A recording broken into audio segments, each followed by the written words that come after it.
Olá, sejam todos muito bem-vindos para mais uma live aqui no IBPC Academy, sua academia de saúde mental, alta performance. Me avisem aqui nos comentários se vocês estão me vendo, me ouvindo, se está tudo ok com a transmissão para a gente iniciar a nossa live de hoje.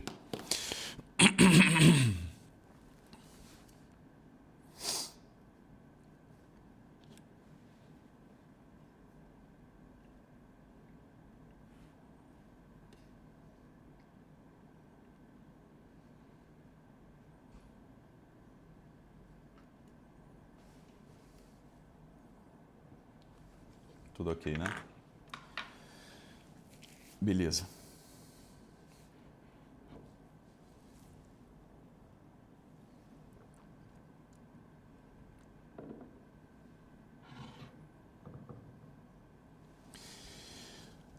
Na live de hoje, eu quero aprofundar com vocês uma coisa que eu acho que eu nunca aprofundei, né? Pelo menos não nesse modelo de live,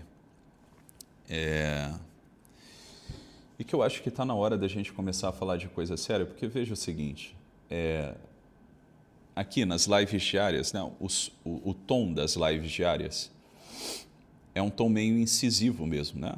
E eu faço isso, né, intencionalmente, no sentido de chamar a atenção e causar, digamos assim, um impacto reflexivo para todo mundo que está me assistindo, tá bem? Então, é claro, né, faz aquelas lives, dá um de maluco, tapa na mesa, não sei o quê, tarará, e gera um corte, pronto, né? Esse corte vai lá para o Instagram, o pessoal da equipe bota lá no Instagram e todo mundo compartilha. Por quê? Porque eu estou puxando a orelha de alguém, eu estou, né, colocando o dedo na ferida de alguém, enfim.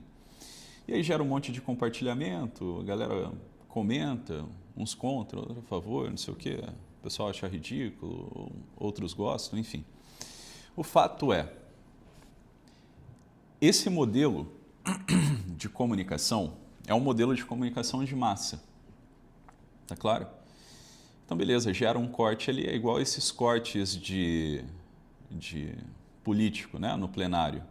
Um cara fala lá, gera um corte, pum, beleza, todo mundo compartilha, dá visualização e tudo mais, só que não transforma. Esse é o ponto. Tá claro? Não transforma por quê? Porque é uma merda de um vídeo de 1 minuto e meio. Tá claro? Isso é um vídeo de 1 minuto e meio. Então eu acho que está na hora, assim, né? Uma das barreiras que eu encontrava para aprofundar a minha comunicação aqui com a audiência é o seguinte, o pessoal não acompanha, beleza? Só que também eu quero que se foda, né? Eu vou comunicar com quem realmente está interessado, né? Então, assim, quem não conseguir acompanhar, estude, vai estudar, vai caçar tua turma, entendeu? Vai estudar, se quiser acompanhar as lives e as aulas daqui para frente, beleza? Então, vou começar a fazer aqui, dar as aulas, né? Como eu já dou aula para os meus alunos dentro do Instituto, quem me conhece, me acompanha de perto, né? Os meus alunos da pós-graduação ali das frentes de formação do Instituto sabe disso, sabe que o meu tom, né, de comunicação nas lives não tem nada a ver com aquilo que é meu tom dentro das aulas e nas supervisões. Então, assim, se a audiência não acompanhar, azar. É claro, azar. Vou falar com quem realmente quer aprofundar, quer estudar, quer ficar mais inteligente. E a galera que está aí enroscada nesse lance de relacionamento, problema de desenvolvimento pessoal, etc. e tudo mais, vocês que fiquem por aí. Beleza? Eu não vou mais me ocupar disso. Digo, vou me ocupar disso, mas vou me ocupar da maneira correta. Beleza? Eu vou falar coisas sólidas para quem realmente quer compreender melhor a vida e, por assim dizer, estudar de verdade. Beleza? Ponto. Então, digamos assim, hoje é a live inaugural, né? Podemos dizer que é uma live inaugural e eu já quero começar com um tema bastante amplo e ao mesmo tempo profundo, tá? Sintetizando muitas coisas que eu não sintetizei para a audiência em geral. Alguns alunos meus, tá? Eles têm noção do que eu vou explanar hoje aqui para vocês nessa live, entre parênteses, aula. Alguns pacientes, talvez, tá? Mas a maioria da audiência, quem não é meu aluno, quem não está mais próximo, não tem noção dessas coisas. Tá claro? Então hoje a nossa, digamos assim, a nossa primeira live.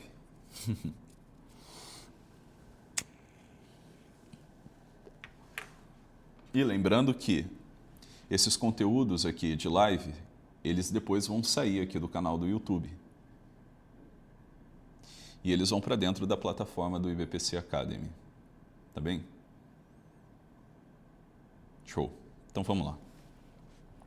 A coisa é o seguinte. Nós estamos num ponto da história, tá? Numa determinada conjuntura da história humana, em que você consegue perceber, obviamente, né, que as instituições elas estão todas falidas, por assim dizer, fraturadas até a medula delas.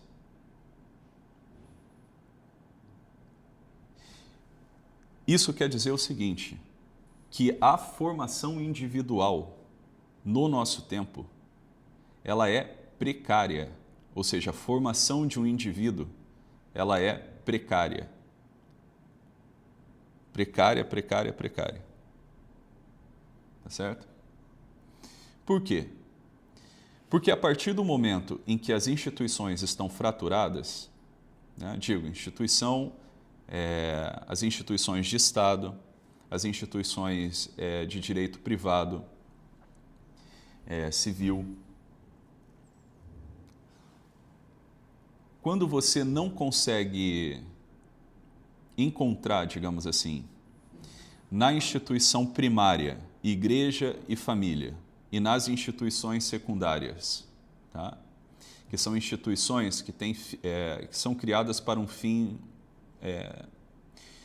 útil, tá? Para um fim útil. Quando você se depara com as instituições secundárias fraturadas e as instituições primárias, né? Aqui, igreja e família, quando você encontra uma fratura nessas instituições, a formação do indivíduo, a formação da mentalidade, a formação da personalidade de uma pessoa, ela fica comprometida.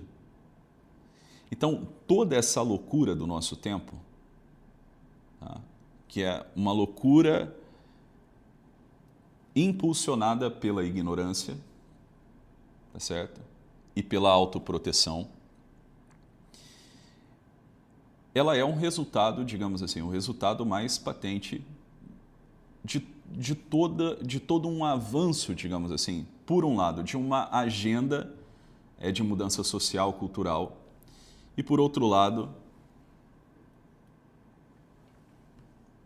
de um abandono mesmo da verdade, né? Da busca da verdade pelos indivíduos.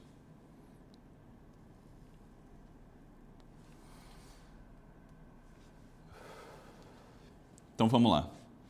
A primeira coisa que vocês precisam compreender é o seguinte. Isso aqui a gente vai dar uma volta para chegar na tua própria vida, na formação da personalidade, da tua personalidade, né? Para você compreender um pouco sobre você, você tem que compreender sobre o que está em volta de você. Então a primeira coisa é o seguinte. Nós temos aqui as instituições. Deixa eu botar para transmitir aqui o iPad, senão vocês não vão ver.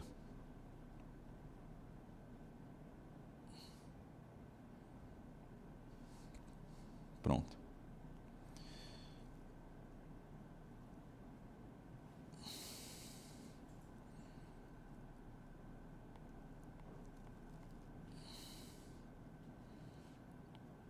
Foi aí?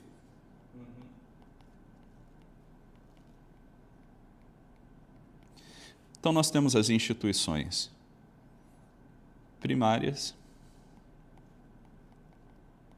e as instituições secundárias. vamos chamar assim, tá? As instituições primárias são instituições que têm como finalidade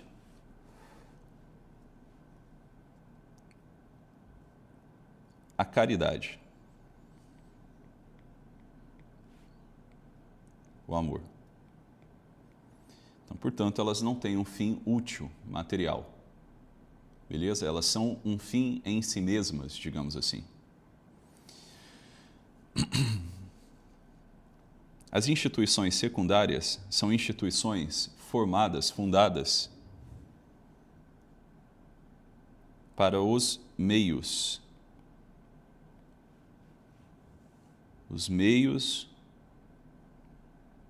necessários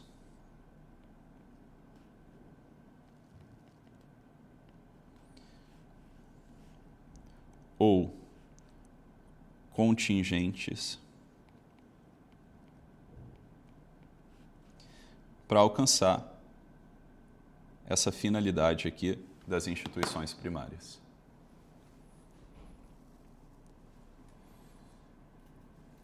Então, quando a gente está falando de instituição primária, a gente está falando de igreja,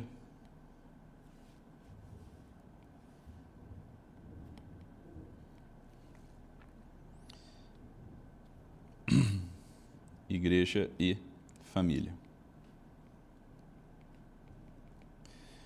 Quando eu estou falando de instituição secundária, eu estou falando de Estado, escola, empresa, etc.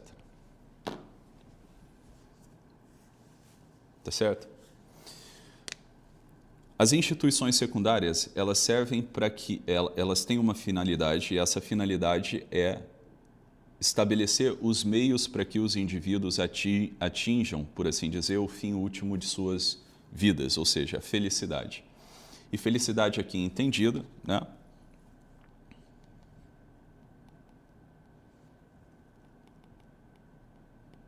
Como contemplação da verdade,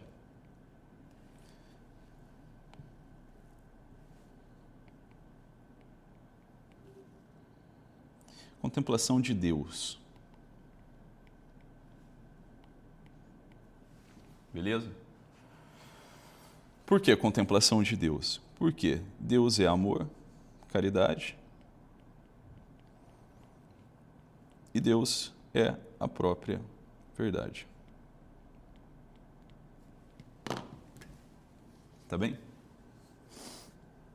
Deus é o próprio amor e, necessariamente, né, a própria verdade. A beleza, a verdade, o bem, o amor é o próprio Deus. Tá? São atributos, digamos assim, de Deus. Então, felicidade entendida como contemplação de Deus.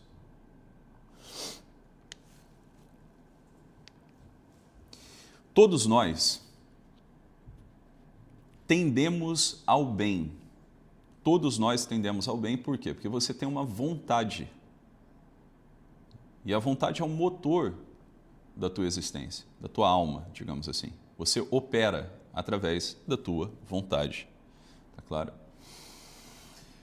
Se você opera através da tua vontade, você é um ser agente. Você é um ser agente. Você age, digamos assim, de modo indeterminado. Você é livre. Você é livre. Por mais que você tenha dificuldade de enxergar isso, você é livre. Você é livre para escolher. Ponto. É isso. Acho que isso é claro para todo mundo. Então, eu estou lançando as bases aqui para daqui a pouco a gente descer para uma conversa mais específica.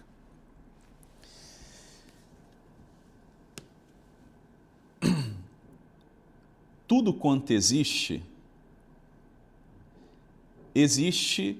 porque possui um ser, não é isso? O que é um ser? O ser é a existência das coisas. Então eu existo, eu tenho um ser. E esse ser, o que atribui, né, existência, digo, o que atribui ser à minha pessoa, né, ao que eu sou, é o ser divino. Então, tudo quanto existe, existe em participação no ser de Deus. Tudo. Tudo, tudo, tudo, tudo. Então, no livro dos Atos dos Apóstolos, você vai, se você pegar lá, você vai ver o seguinte, existe um trecho que está escrito lá, né? O autor sagrado, ele relata da seguinte forma: nele vivemos, nos movemos e somos. Como que a maioria de nós entendemos a Deus, entendemos a vida, entendemos a realidade? Aí vamos lá. Isso daqui é questão de saúde mental, tá bom? Nós entendemos a Deus do seguinte modo. Tá? Lembrando que a nossa compreensão a respeito das coisas depende das instituições primárias e secundárias que, no nosso tempo, sofrem de uma fratura, né? Estão desorganizadas. Então, você olha para a instituição igreja, você vê uma rachadura, tá claro? Não naquilo que se refere à igreja enquanto instituição sobrenatural mesmo, tá? Instituição instituída pelo próprio Cristo, mas a instituição humana, igreja, e na família. Tá claro? E aí, nesse sentido, se você não tem aqui uma cabeça sã, e a igreja católica, tá? Igreja católica, quando eu estou falando igreja, estou me referindo à igreja católica. A igreja católica, ela é, digamos assim, a mente pensante, o coração pulsante de todo o mundo ocidental. Beleza? Então, se eu tenho uma fratura de educação, de pedagogia no seio da igreja, toda a sociedade ocidental, ela vai sofrer as consequências dessa rachadura, dessa crise interna. Tá certo?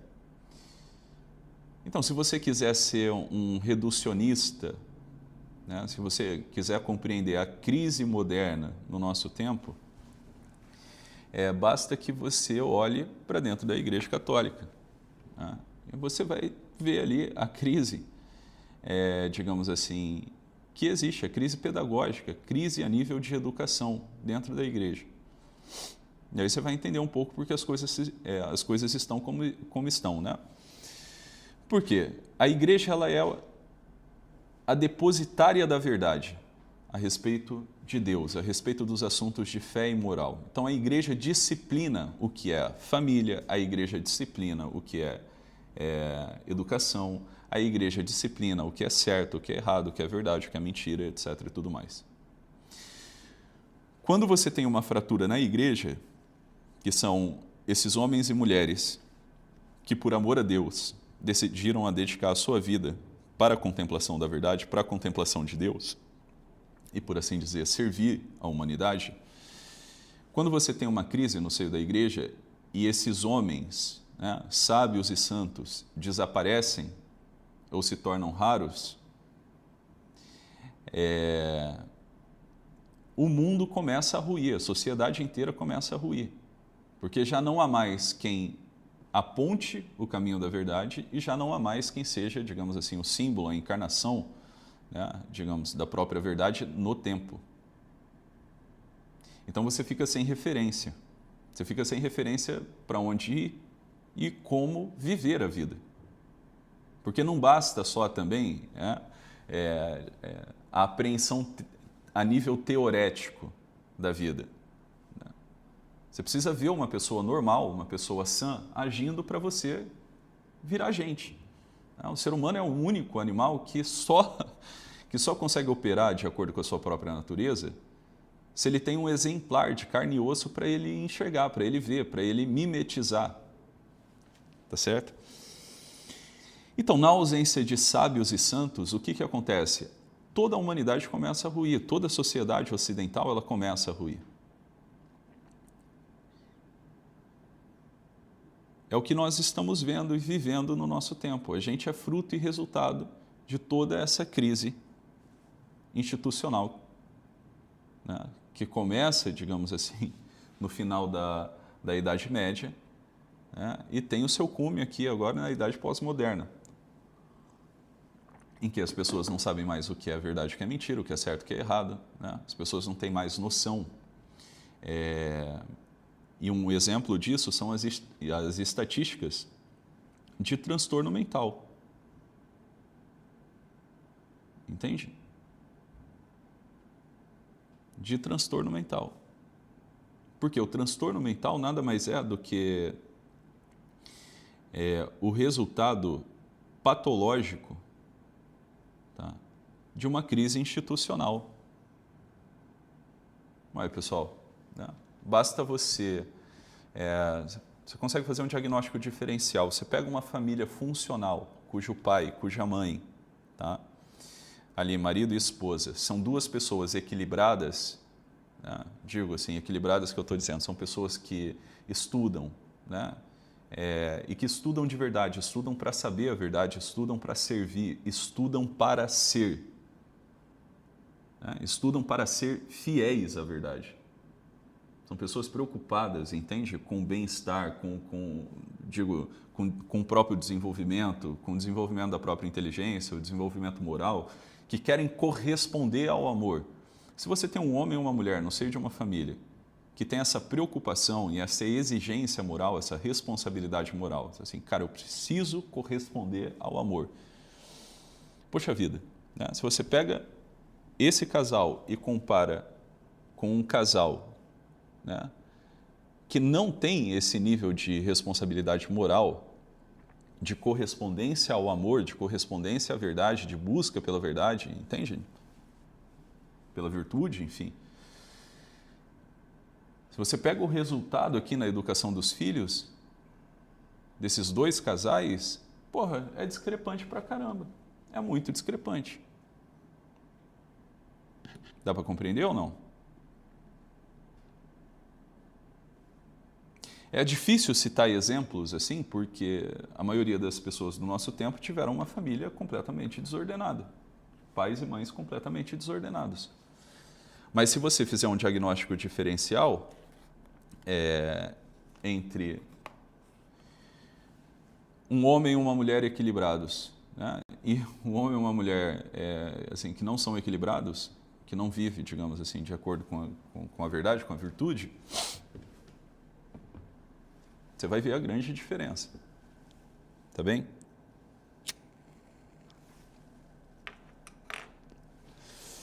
Então veja, mediante isso, como é que a gente encara a realidade?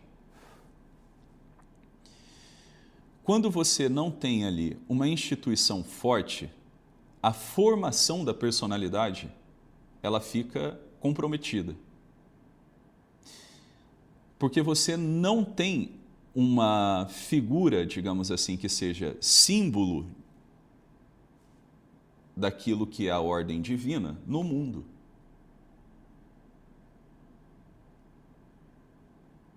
Dá para entender? Se eu procuro no ambiente um símbolo de ordem, e aí a gente pode pensar nas características de Deus, né? A beleza, a bondade, o amor, a força, o poder, a glória. Né?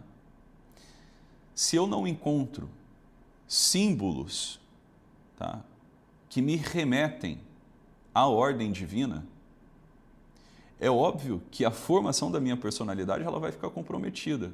Vou dar outro exemplo aqui.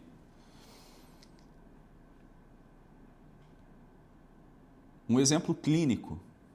Se você pegar uma pessoa com transtorno de personalidade, qualquer subtranstorno de personalidade e fizer uma anamnese com essa pessoa, você vai ver o seguinte: essa pessoa ela nunca teve a certeza de que ela é amada.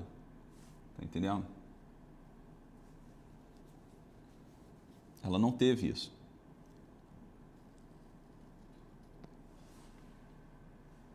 Muito provavelmente porque tinha um pai e uma mãe que não tinham essa responsabilidade, né? Que não eram dotados dessa responsabilidade de correspondência ao amor, à verdade, de busca pela verdade do bem, da beleza, etc. Então veja, se essa pessoa não teve nunca, né, a marca do amor através do relacionamento dela com uma outra pessoa, com uma figura de autoridade, no caso pai e mãe, o desenvolvimento da personalidade, né, vai ficar comprometido. Agora, se eu tive na minha infância, tá, uma mãe ou um pai que foi para mim símbolo do amor divino ou reflexo do amor divino, ou seja, um pai e uma mãe que tinham essa responsabilidade em me amar, né? Digo, em cuidar de mim, que colocaram, né, a responsabilidade de serem pais na frente das próprias necessidades deles, eu vou ter essa certeza de que alguém gosta de mim de modo especial. Alguém me olhou de modo único. Alguém foi para mim símbolo do amor, do bem, né, de algo superior. Isso quer dizer, em algum momento, eu me senti socorrido por alguém maior do que eu, e esse alguém maior do que eu, né, me amou. Tá claro? As pessoas que sei lá, desenvolveram um transtorno de personalidade ou que têm um diagnóstico de transtorno de personalidade, elas não têm essa certeza.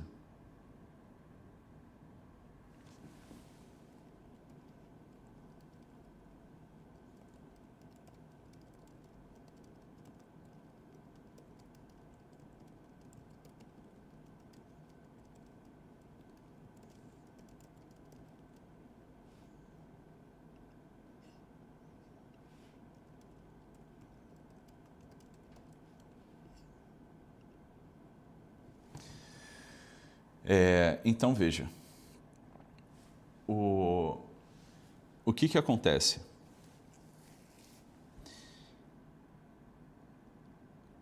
Quando você não convive com pessoas sãs, a imagem que você concebe do mundo é uma imagem de terror. É assim que funciona. Então, você está ali no teu desenvolvimento, né? na tua fase de desenvolvimento infantil. Você é um incapaz. E você não é rodeado, digamos assim, de pessoas e instituições que de algum modo, né, possam ali salvaguardar a tua estabilidade interior. A imagem que você concebe da vida e do mundo é uma imagem aterrorizante, ou seja, né, o medo vai tomar conta de você.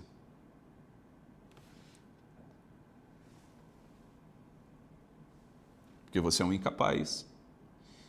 E nesse sentido, a realidade ela está sempre te traumatizando, ela está sempre exigindo de você mais do que você tem para dar. Então alguém precisa filtrar a realidade para você, que no caso é o pai e a mãe. Se o teu pai e a tua mãe não são capazes de filtrar a realidade para você, né, do modo adequado, a imagem que você vai conceber da vida, de si mesmo ou do teu pai e da tua mãe é uma imagem toda torta. Beleza? A imagem que você vai conceber a respeito de Deus também é uma imagem completamente maluca. Por quê? Porque você foi lesado. Dá para entender? Você foi lesado na tua infância. Digo, No momento em que você ainda não era capaz de perceber as coisas, de raciocinar, de apreender as coisas da forma correta, ninguém te ajudou. Digo, ninguém foi para você o símbolo de uma razão maior, ou seja, o símbolo do Logos divino, o símbolo da sabedoria divina, do amor divino. Tá claro? E aqui eu preciso que você tenha muita calma. Tá? Eu preciso que você tenha muita calma pelo seguinte. Você pode olhar para essa realidade e falar assim, tá vendo? Então a culpa é do mundo.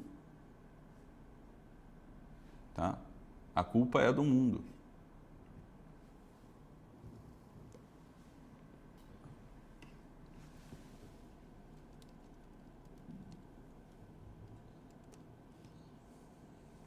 Só um minutinho aqui, pessoal. Estão me ligando. Aguenta aí.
Foda-se.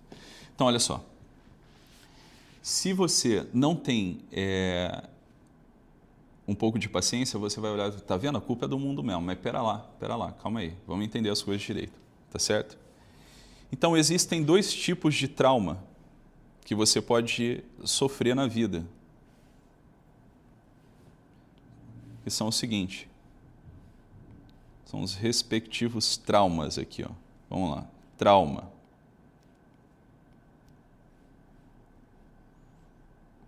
Positivo. Trauma negativo.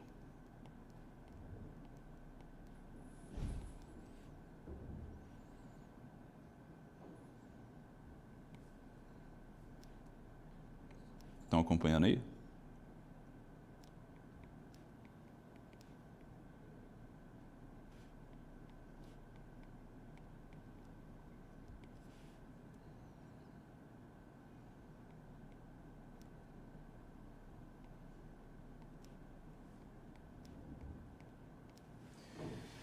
Você tem o trauma positivo, tá? Que causa, por assim dizer, o desenvolvimento da razão, que faz com que a razão, né, a tua razão, a faculdade da razão, comece a ser usada. E você tem o trauma negativo, que provoca neurose. O que é a neurose? A neurose é uma falsa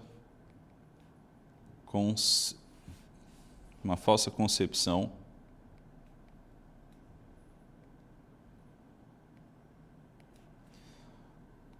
da realidade. Ou seja, essa falsa concepção da realidade nada mais é do que desproporção.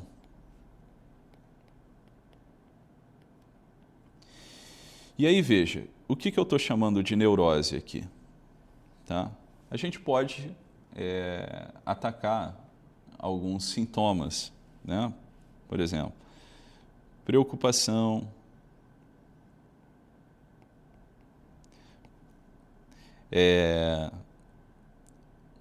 que no caso vira ansiedade,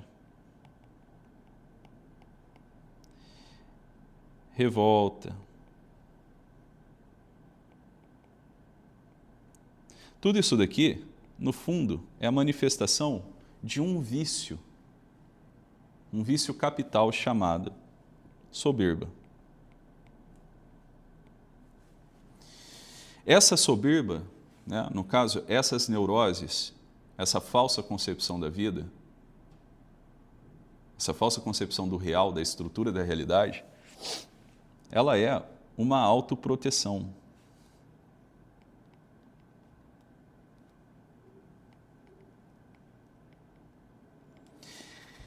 Então você se sentiu ameaçado pra caramba, o teu pai e a tua mãe não filtraram a realidade, né, de um modo adequado para você, né, a fim de que você pudesse se desenvolver adequadamente, né? Ou seja, você não estava pronto para iniciar ali a tua, como que eu posso dizer, a tua alimentação, né? Você estava comendo papinha e o teu pai resolveu te dar um pedaço de carne. Pronto, teu pai te traumatizou, tu ficou engasgado, tu quase morreu, etc. e tudo mais. Beleza? O que que acontece? Você vai se proteger disso daqui, psicologicamente falando. Então, a imagem que você vai ter, você sentiu dor, você sentiu algum tipo de dor. Se você sentiu dor sem poder compreender por que você sentiu dor, para você a realidade ela é má. É isso que você vai sentir a nível afetivo, simbólico. Presta atenção no que eu estou falando aqui. Para você a realidade é má.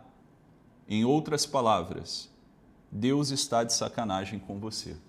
Por quê? Porque você não pediu para nascer, você não sabia nada, etc. e tudo mais, e aconteceu essa tragédia na tua infância. É assim que você olha, depois de adulto, depois de grandinho já, para a tua história. Deus me sacaneou, a vida me sacaneou, a vida é injusta, o mundo é perigoso, a realidade é má. Só que tudo isso daqui é insegurança. Consegue compreender? Tudo isso é insegurança, tudo isso é fruto de um trauma de ordem negativa. A razão ela se desenvolve de modo traumático também. Só que por isso que existem essas duas concepções de trauma. Existe o trauma positivo e existe o trauma negativo. O trauma positivo é o trauma que exige que você se desenvolva, está compreendendo? Mas de acordo com aquilo que você é capaz. Então, se eu tenho uma razão mediadora, um bom pai, uma boa mãe, né? Se eu tenho uma pessoa íntegra que convive comigo, que é capaz de filtrar a realidade para mim, né? E exigir de mim aquilo que eu posso dar, tá claro? Mas sem deixar que eu sofra para além daquilo que eu sou capaz de sofrer, digo, né? Sem sentir o trauma, a coisa ruim, a sensação de ameaça, ou seja, se eu sou criança, eu fiquei instável, por exemplo, o que acontece na realidade do abuso sexual?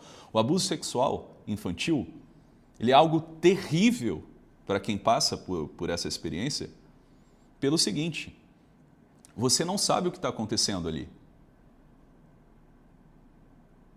Você não sabe o que está acontecendo ali. E alguém está abusando de você. Alguém está exercendo uma força superior e violenta sobre a tua vontade livre. Consegue entender? A marca que um abuso sexual na infância gera, dependendo da idade da criança, é uma marca dificílima de ser elaborada no setting terapêutico, por exemplo. Por quê? Porque uma pessoa que sofreu um trauma dessa ordem, a história dela se resume ao que ela sentiu. Então, ela sentiu algo negativo. Ela foi violentada, né? O abuso sexual é violência mesmo, tá? sei lá, tu apanhou pra cacete na infância. Tá entendendo? Ninguém te defendeu, tu quase morreu. Então o que que fica? A criança, a criança e o adolescente, sob certo aspecto, eles não filtram a realidade pela razão. Ou seja, a realidade não chega até mim, tá? Pela razão, chega pelo afeto. Então, o que marca é o afeto. Então, afetivamente, eu recebi uma marca negativa. Por mais que eu consiga elaborar aquilo ali depois, na idade adulta, talvez, né? Através do autoconhecimento, através de terapia, enfim, eu tenho a marca afetiva do mundo que é negativa. Então, só através de um autoconhecimento profundo ou de uma aula como essa, é que você vai conseguir, né, nesse sentido, montar o quebra-cabeça da tua vida. Então, veja bem, o trauma positivo é o trauma que faz com que a tua razão funcione sem você enlouquecer. Tá claro? Ou seja, a realidade ela está sempre exigindo mais do que aparentemente a gente tem para dar, mas existe uma razão mediadora entre a realidade bruta e o mundo infantil, que é o pai e a mãe. Em geral é o pai e a mãe, o professor. Tá claro? Por isso que eu estou falando, se você tem um pai e uma mãe que não foram capazes, né, de ser essa razão mediadora para você, ferrou. Entendeu? Você tem uma falsa concepção da realidade. E essa falsa concepção da realidade, ou seja, essa neurose, o que faz com que você sinta que a realidade é uma ameaça à tua felicidade, é uma ameaça à tua realização, uma ameaça à tua vida, é uma autoproteção psíquica. Então você precisou criar uma narrativa, digamos assim,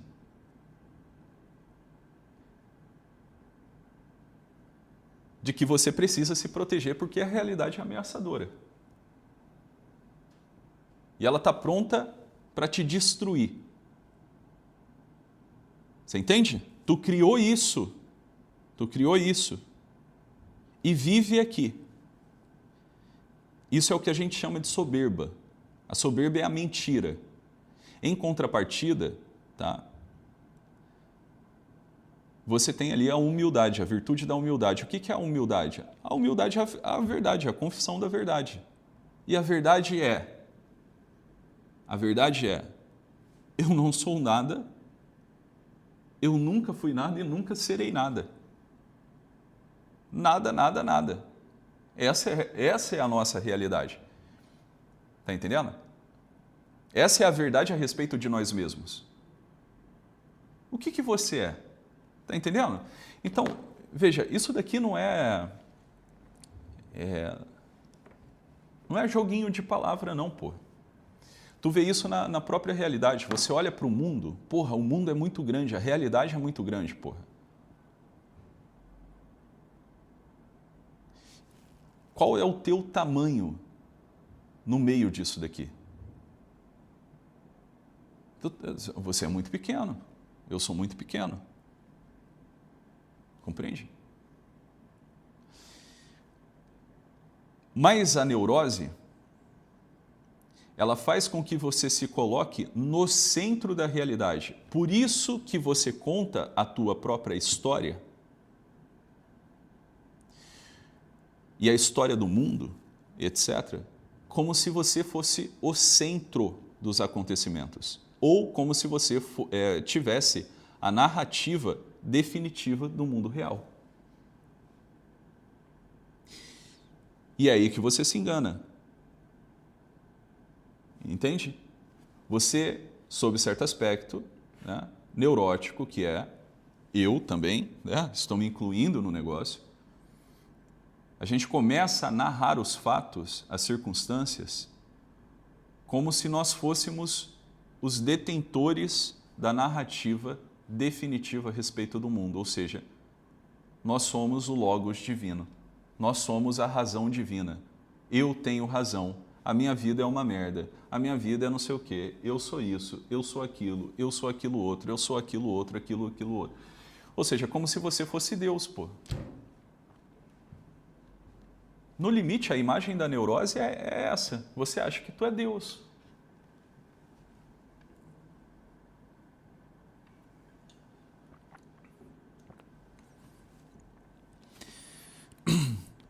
Mas dá para entender você, porra. Tu acha que você é Deus? Por quê? Você acha que você é Deus porque você tem um medão de Deus não existir.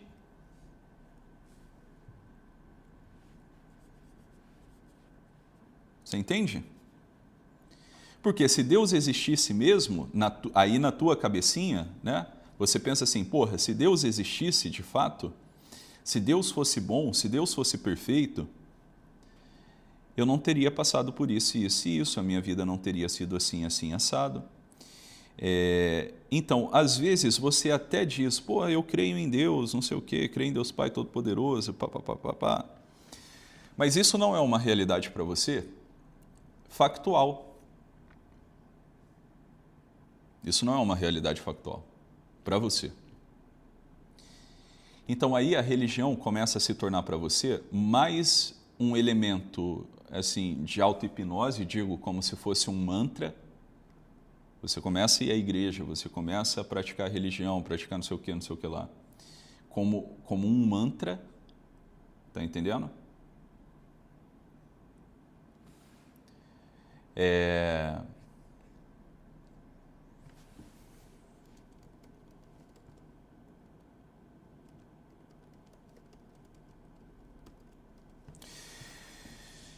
Do que como alguém que está enxergando mesmo a realidade. E aí vem um problema pedagógico, o problema pedagógico da instituição igreja. Porque, por exemplo, se você...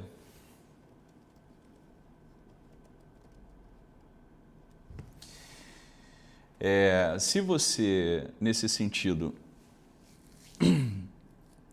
aprende lá, né? Tu aprendeu a rezar o Pai Nosso. Pai nosso que estais no céu. Porra, onde está o Pai? Onde está Deus? No céu.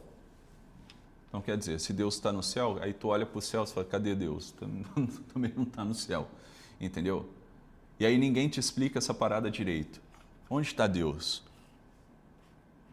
Aí tu começa a ir para a igreja, etc. e tudo mais, e você começa a tomar como referência as pessoas que estão lá na igreja.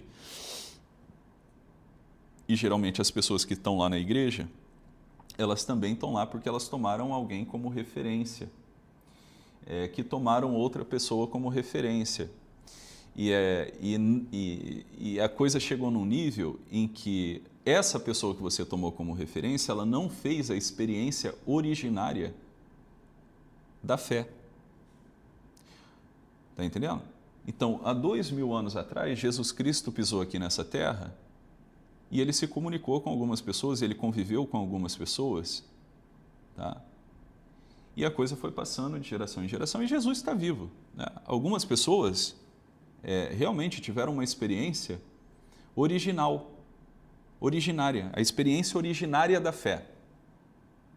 Outras pessoas ouviram falar, né? No livro de Jó você vê isso. No final do livro de Jó, Jó diz o seguinte para Deus, no final do diálogo. Aquele livro é excelente, caberia até uma análise psicológica do livro de Jó. Qualquer hora dessas eu vou gravar uma aula sobre o livro de Jó. No livro de Jó, lá no final do diálogo, Jó vai falar assim, meus ouvidos ouviram falar de ti, mas agora os meus olhos te viram. Então veja, aí você ouviu falar de Jesus, alguém falou de Jesus para você, mas você não foi atrás da experiência originária. E essa pessoa talvez não soube passar isso para você, não soube te dar o caminho dessa experiência originária ou explicar direito as coisas para você. Então aí você ouviu falar de Jesus. E aí você tomou essa pessoa como referência. E essa pessoa, ela é boa, né? Mas de repente ela é boazinha, talvez ela não tenha tanta noção das coisas. E aí você tomou o comportamento moral dela como se fosse algo substancial da fé. Então, quer dizer, todo mundo que vai para a igreja é santinho, é bonitinho, ou, nesse sentido, força a barra para parecer santinho, bonitinho, etc. Logo, se eu quiser ser de Deus, se eu quiser ser santo, eu vou ter que parecer bonitinho, santinho, etc. E aí, nesse sentido, a religião e a prática da fé cai no politicamente correto, ou seja, você está praticando a religião, mas você é um mundano. Você consegue entender?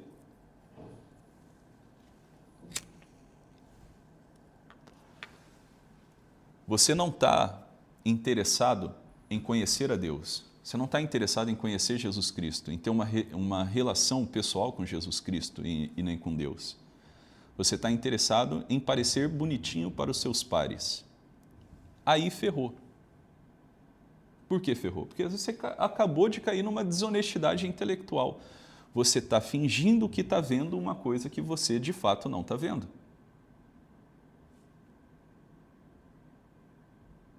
Ou seja, você cometeu um auto-engano. E você se apegou a esse auto-engano.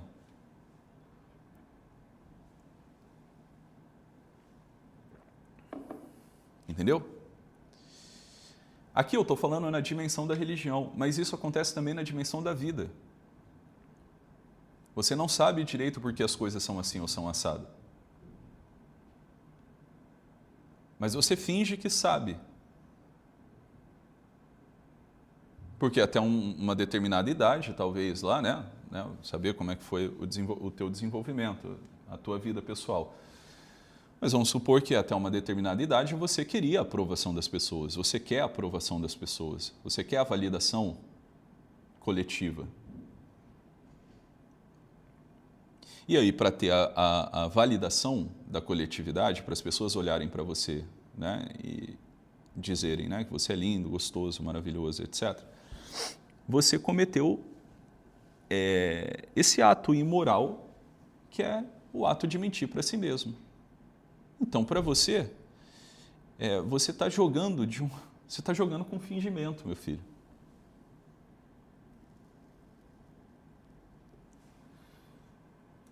Porque você morre de medo de dizer, olha, eu não sei, eu não sei, eu não sei, eu não sei. E as pessoas não gostarem de você. E aí você finge que você sabe. Você diz, eu sei, eu sou, eu sei, eu sou, eu sei, eu sou, para as pessoas gostarem de você. Só que isso é uma neurose, uma mentirinha tolerável, entendeu? É tolerável porque todo mundo tem isso. Todo mundo tem isso.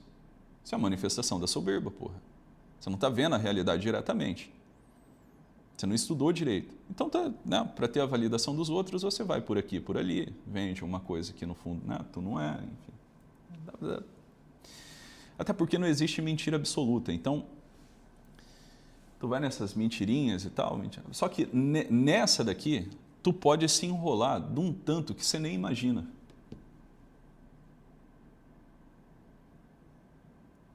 Compreende? Sobretudo porque você ouviu uma série de coisas do teu pai, da tua mãe, das pessoas que estavam em volta, mas você nunca avaliou se aquilo era verdade, se era um juízo proporcional, se não era. E você passou a acreditar no teu pai, na tua mãe, nas figuras de autoridade, no presidente da República, na polícia, no juiz, no advogado, sei lá. Né? Você passou a acreditar em figuras de autoridade, achando que, pelo simples fato delas serem figuras de autoridade, elas têm razão. E como você não podia, né, na infância nem na adolescência, ou até mesmo agora, não tem condição de avaliar o grau de veracidade do que essas pessoas estão dizendo, da história que elas estão contando, etc. e tal, a autoridade para você se torna uma autoridade, digamos assim, uma autoridade kantiana, né? Um imperativo categórico. Então, se o juiz falou isso, isso é pronto, o juiz falou, é a voz de Deus. A voz da maioria é a voz de Deus, a voz do povo é a voz de Deus. Se o presidente da República falou, é verdade. Se o jornalista falou, é verdade. Se o padre falou, é verdade. Se o pastor falou, é verdade. Se o ciclano falou, é verdade. Ou seja, você, meu filho, você tem um instrumento na tua cabeça capaz de aferir o grau de veracidade das coisas. Mas você não usa esse instrumento chamado inteligência. como você não usa essa coisinha chamada inteligência, a figura de autoridade para você é Deus. Né? Assim, o fulano virou Deus, o teu pai virou Deus, a tua mãe virou Deus, você virou Deus e pronto. E aí você se enrolou. A maioria virou Deus, o teu grupinho da igreja virou Deus, o teu pároco virou Deus, o bispo virou Deus. Então tudo que essas pessoas dizem, falam, etc., você leva em consideração como se fosse a voz do próprio Deus. Mas sem aquela atitude natural de uma pessoa normal, né? Aquela atitude de recuo diante das coisas, para uma análise mais aprofundada. Cara, será que é isso mesmo? Será que é isso mesmo que essa pessoa está falando? Será que ela não se enganou? Será que ela não está tentando enganar? Será que? Né? Não estou dizendo de você cair numa desconfiança total, mas aquele recuo de meditar a respeito das coisas. Isso daqui é uma obrigação para qualquer pessoa adulta. Qualquer pessoa adulta precisa ter esse tipo de atitude na vida, que é um certo recuo interior para aferir o grau de veracidade a respeito das coisas. Se você não tem isso, você se imbeciliza. Você prostitui a tua inteligência, você prostitui a tua consciência moral. Em troca do quê? Em troca da aprovação do meio, em troca da aprovação e validação afetiva das pessoas ao teu respeito. Ou seja, você caiu no politicamente correto. Esse é o desastre da religião no nosso tempo. Entendeu? Esse é o desastre, pô. Essa é a marca das pessoas religiosas do nosso tempo. É o cristianismo politicamente correto. Esse é o câncer do cristianismo aqui no Ocidente. Você não tem mais homens e mulheres interessados na verdade. Você tem homens e mulheres interessados em fazer uma política. A política, né, da boa aparência. Ponto. Né? E aí o que acontece? As instituições começam a ruir. Porque você não tem mais pessoas que estão dispostas a dar a vida pela verdade, a pagar o preço de viverem na verdade, custe o que custar. Pois bem, dito isto, você vai compreender que essas neuroses, elas são naturais, digo, né? Até mesmo para uma pessoa que não teve um trauma de ordem negativa na vida. É natural por quê? Porque você, até um determinado momento da vida, você não tem condições mesmo de aferir o grau de veracidade das coisas. Então você vai crescer com um monte de minhoca na tua cabeça mesmo a respeito do que é o mundo. É natural que seja assim. Só que deveria ser natural também que você fosse humilde, um pouquinho humilde. Você fala assim, cara, eu não sei muita coisa. Eu não estudei muita coisa. Eu não ouvi muita gente. Então eu não vou levar tão a sério assim as coisas que eu estou pensando e as coisas que as pessoas estão dizendo. Eu só vou levar a sério as coisas que eu tenho condição de investigar e chegar num grau de verdade razoável. É isso que eu vou levar a sério. Eu não vou levar a sério as coisas que eu não tenho certeza. Dá para entender ou não? Eu não tenho tanta certeza assim sobre quem sou eu. Eu não tenho tanta certeza assim sobre qual é o meu futuro. Eu não tenho tanta certeza assim sobre isso ou sobre aquilo. E está tudo bem. E eu não preciso ter também. Então, isso daqui é humildade. Você admitir estar inseguro no mundo. Cara, olha, eu não sei. De fato. Eu não sei. Né? Eu vou tentar saber. Agora, isso é muito difícil. Por que é difícil? Porque é difícil lidar com o fato de que você está inseguro. É difícil lidar com o fato de que você não tem tanta certeza assim a respeito de tudo.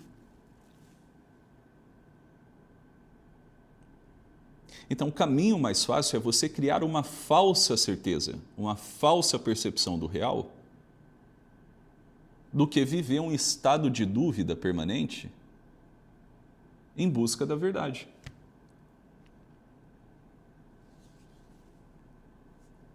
E aí o que você faz? Você se agarra em qualquer narrativa. A narrativa, né, que contaram, que alguém falou para você, ou a narrativa que você mesmo criou.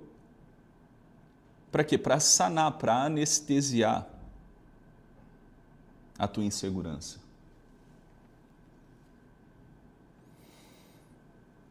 E aí você usa uma série de elementos desse mundo para se proteger desse mundo. Olha que doideira.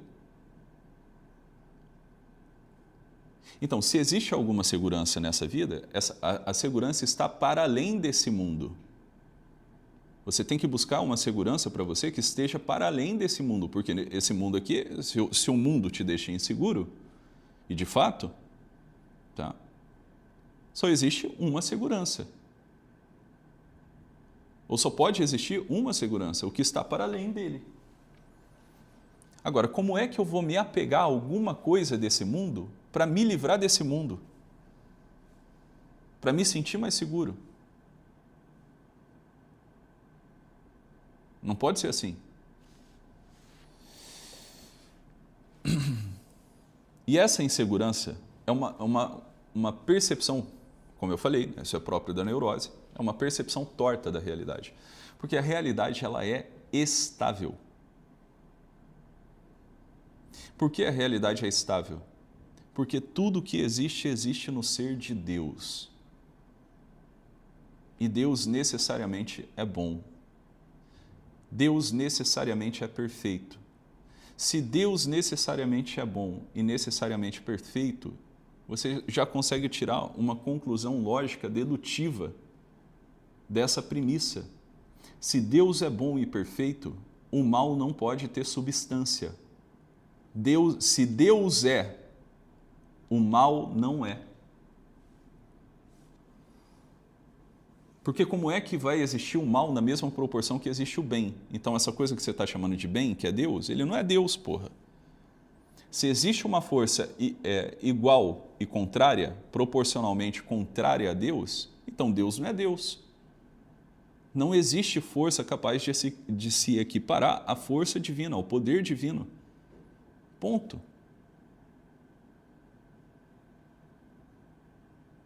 Então, todas as coisas que existem, existem no ser de Deus. Até o diabo.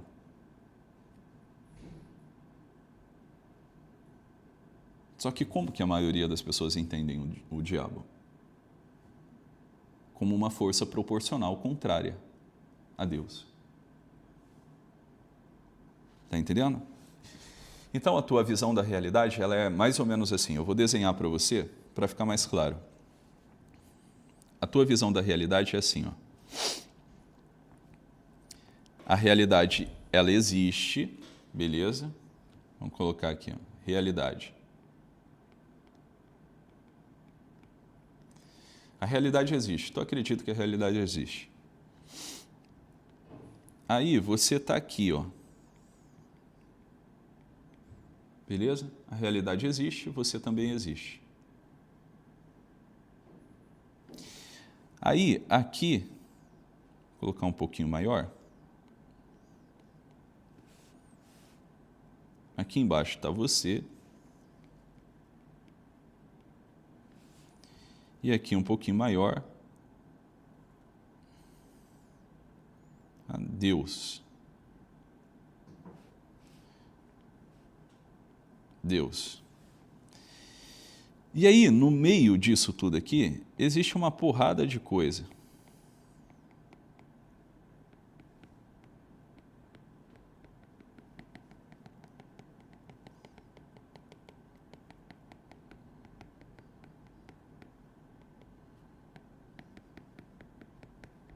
Beleza? Pessoas, coisas, animais, bichos, o céu, o mar, a terra, tudo isso daqui existe e Deus também existe. É assim que você vê, beleza? É assim que a maioria das pessoas encaram a realidade. Só que está errado, porra. A realidade não é isso. A realidade não é assim. Deus não é uma entre tantas coisas que existem na realidade. Aqui é que está o ponto.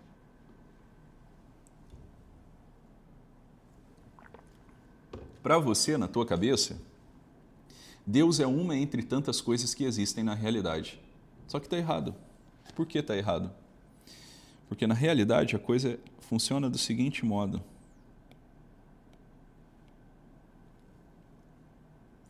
Eu vou refazer o desenho.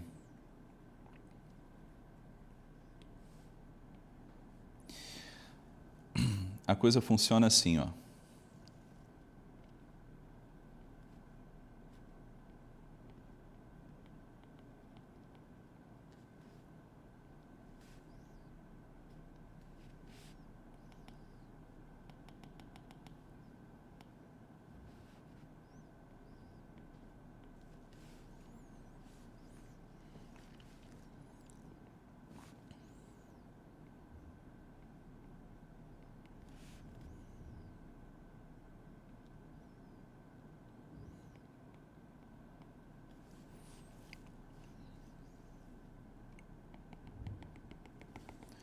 A realidade é isso daqui, ó.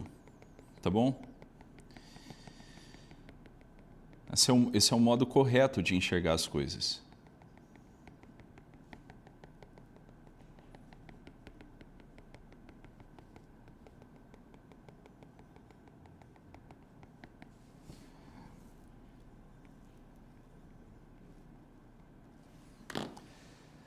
Tudo está no ser de Deus, no ser divino.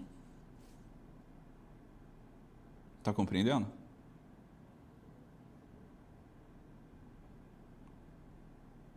Então, o que é a realidade? A realidade é a manifestação do próprio Deus. É a manifestação do amor de Deus. Porque Deus é amor. Então, se é a manifestação do próprio Deus, é a manifestação do amor. Ponto. Então, Deus não é uma entre tantas coisas que existem na realidade. Na realidade mesmo, estou dando um esquema visual aqui para ver se vocês conseguem imaginar a coisa. Deus é a única coisa que existe em si mesmo. Todo o resto existe nele, no ser dele. Ele é quem atribui ser às coisas.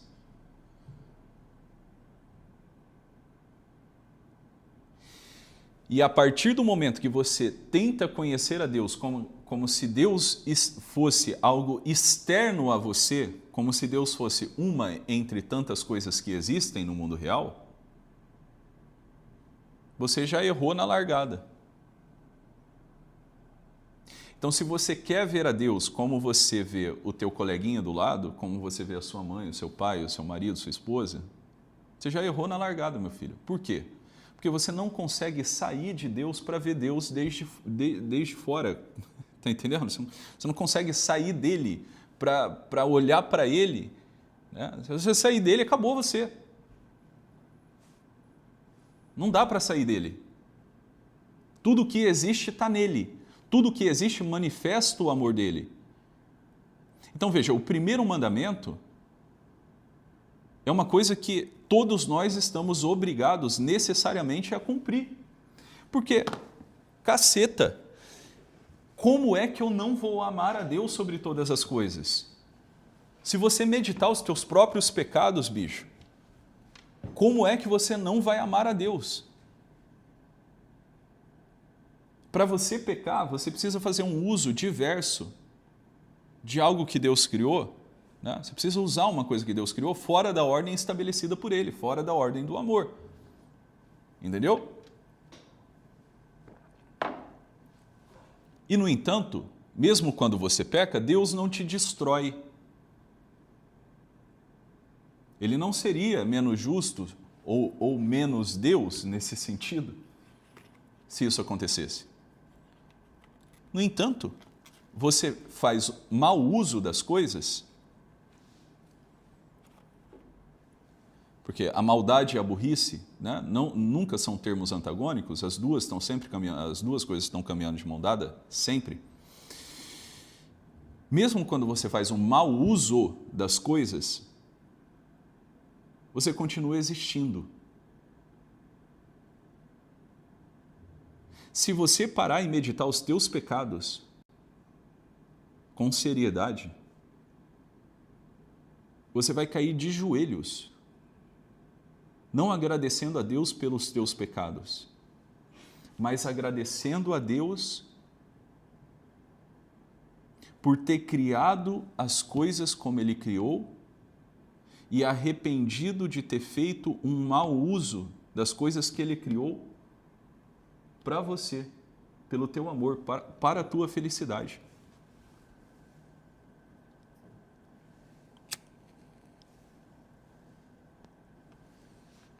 E por que Ele não te destrói?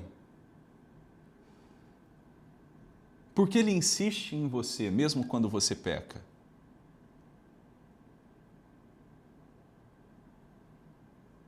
Porque Ele te ama, porra.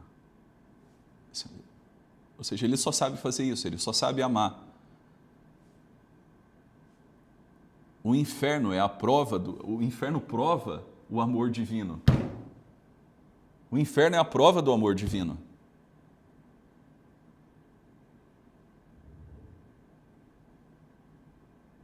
É óbvio. Você está entendendo? É óbvio. Porque se você não quiser amar Ele de volta, veja, Ele vai insistir até o final da sua vida, até o teu último suspiro. Ele está insistindo em você desde que Ele te criou, porra. Quando o papai e a mamãe resolveram fazer as coisinhas lá, entendeu? Ele te quis e Ele está insistindo em você segundo após segundo. Ele se comunica com você segundo após segundo. Em tudo. Absolutamente falando. E Ele vai insistir até o último segundo.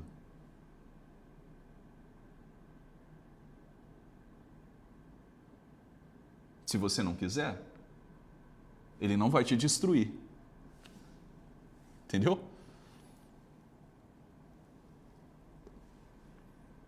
Existe um lugar para você passar o resto da eternidade se você não quiser Ele. Deus não vai te obrigar a amá-lo. Tu consegue compreender isso ou não? Deus não vai te obrigar a amá-lo. Quem está no inferno, quem quer, o inferno é uma decisão livre e irrevogável. Livre e irrevogável.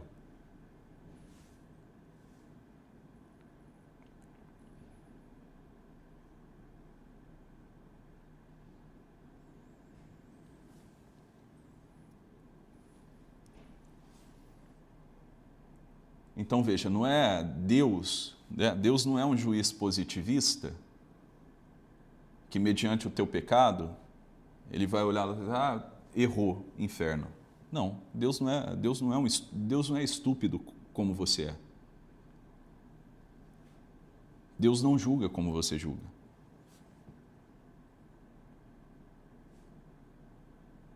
Se você for para o inferno, você vai querendo. Você está entendendo? Você vai para o inferno se você quiser.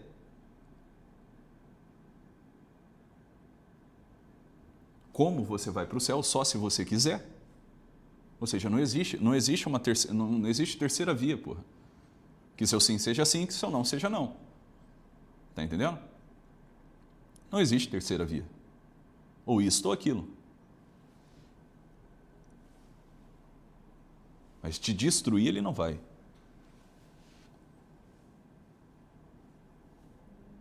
Porque Ele só sabe fazer uma coisa, Ele só sabe amar. Está compreendendo? Então veja. Quando você tenta conhecer a Deus como você conhece uma outra pessoa, você vai errar miseravelmente. Você está dentro dele. E não dá para sair de dentro dele. Todas as coisas estão no ser dele.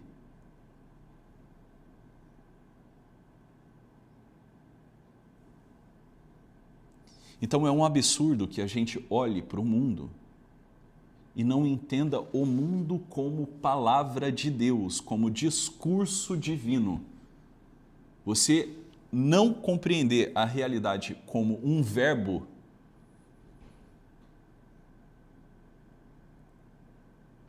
já quer dizer que você está maluco. A realidade é um verbo de amor. A realidade é um discurso de amor de Deus por nós.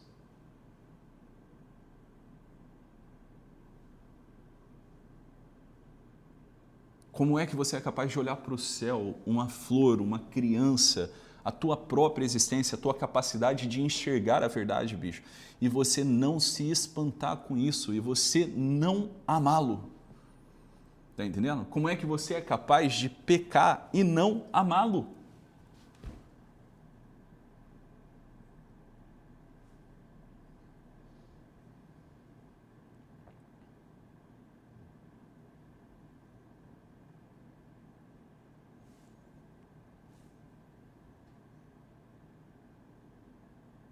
Não dá para entender. Ou seja,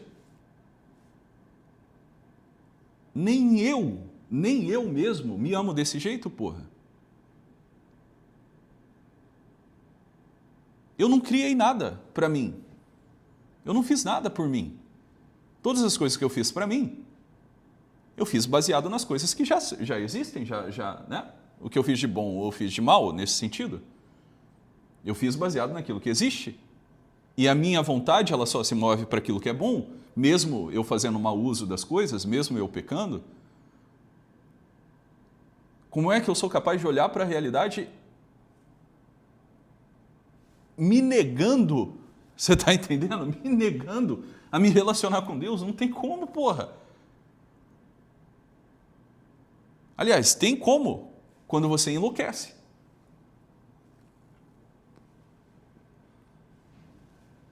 Quando você enlouquece, tem como.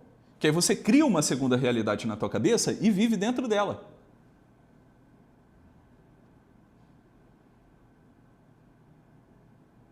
Então não é a realidade mesma, criada por Deus, que é má. É a realidade que você criou na tua cabeça que é má. Você está entendendo? Os problemas que você criou são problemas que não têm solução mesmo, porque foram problemas que você criou. Agora, os problemas que existem na realidade mesmo, todos eles têm solução, meu filho.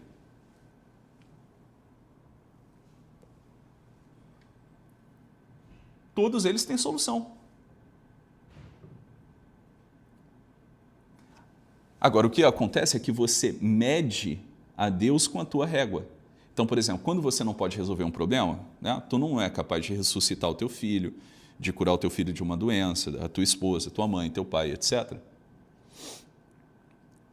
E aí você olha para tudo isso, né, para a doença, para o mal, para os crimes da humanidade, etc. E você fala, caramba, isso é mal, meu Deus do céu, tem alguma coisa errada com a realidade. Não, não tem nada errado com a realidade. Nada. Não tem nada errado com a realidade, meu filho. Tem algo errado com você. Porque Deus tem uma solução para essa porra toda. Só que qual que é o problema? Você se nega a esperar nele. Porque esperar nele te dá um medão. Entendeu? Você espera em você. Você espera uma solução para esse mundo aqui. Você não quer uma solução para né? A solução mesmo. Você quer a solução para o teu desconforto imediato. É isso que você quer. Você quer a realidade ao seu modo. Você entende como isso é maluco? Você quer a realidade ao seu modo. Puta que pariu.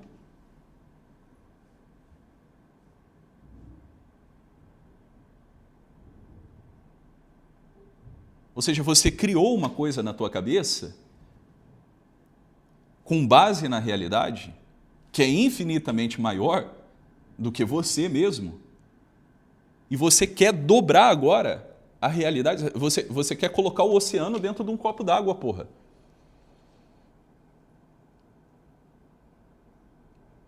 Você consegue entender? Então, isso daqui é a manifestação do vício da soberba, que é a cabeça de todos os vícios, que é a cabeça da infelicidade humana, que é a cabeça dos sofrimentos humanos. Por que você sofre? Por que você tem medo? Por que tu não se doa? Porque você acredita que essa porra vai ruir, que você vai ser destruído, que não existe solução, você está entendendo? Que Deus está dormindo, que Deus é um babaca, é isso que você acha, que Deus está de sacanagem, porra. Você acha que Deus está de sacanagem. No fundo é isso. Só que essa visão que você tem das coisas é uma visão completamente deturpada, completamente torta. Isso não tem a mais mínima razão de ser.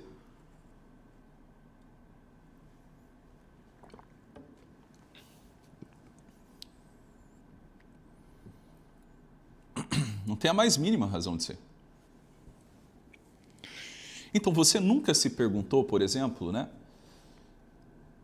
Você nunca se perguntou por que você está com o teu barquinho no meio do oceano lá. Você nunca se perguntou por que você não afunda? Você nunca se perguntou isso?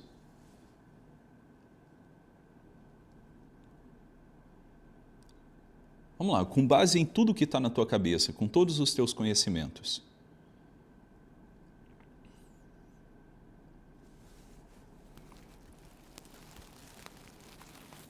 Para você existir, para você continuar vivo, olha, você não consegue nem dimensionar o tanto de variáveis que isso envolve.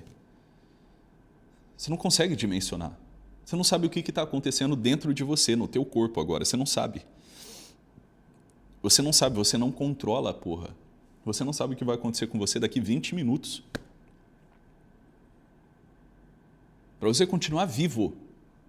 Vivo. Você não sabe nada. Você não sabe como as coisas vão se dar. Você não sabe o que está dentro de você, você não sabe o que é o teu corpo. Você não sabe como ele funciona.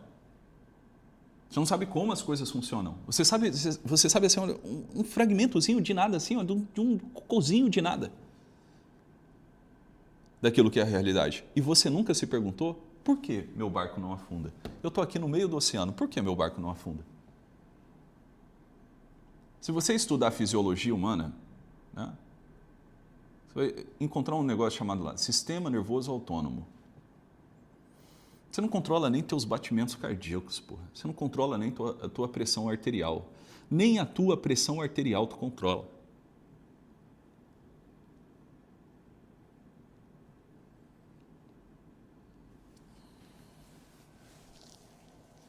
E você nunca se perguntou por que o seu barquinho não afunda. Então, para tu ver o tamanho da loucura, né? Veja, ao invés de confiar na estrutura do real que te diz que você está seguro, você desconfia da estrutura da realidade para confiar num negócio que você inventou na tua cabeça.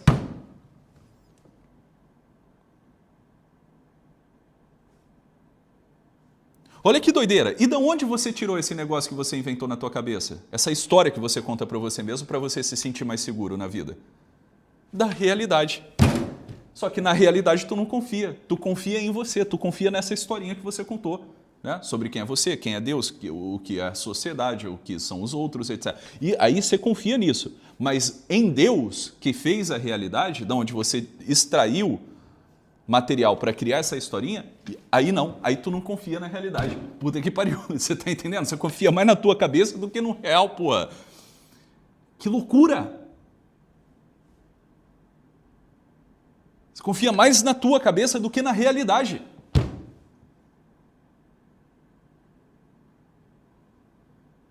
Isso é uma doideira.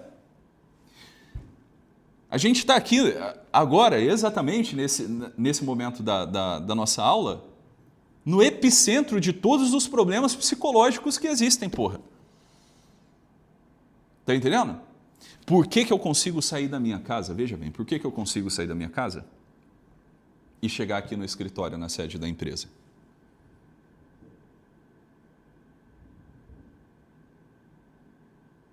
Porque a sede da empresa está aqui, o prédio está aqui, a avenida está sempre aqui, e minha casa está sempre no mesmo lugar.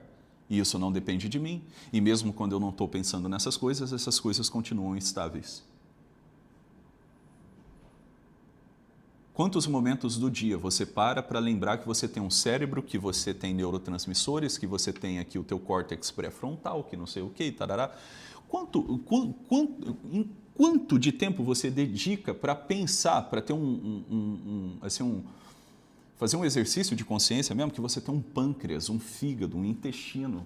Porra, tu não conta com isso, meu filho, tu não conta com isso, absolutamente falando. Entendeu? Você não conta com isso, porra. Se a realidade dependesse da tua consciência, do que você sabe, do que você controla, para ela ser o que ela é, o teu barco já tinha afundado faz muito tempo, porra.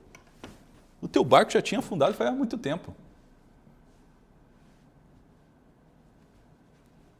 Está compreendendo?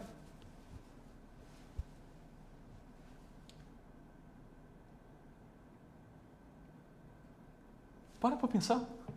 É só você parar para pensar. Quanto tempo você pensa em você, na tua existência? Nunca, nunca, nunca. Você não para pensar nisso. Está pensando nisso agora.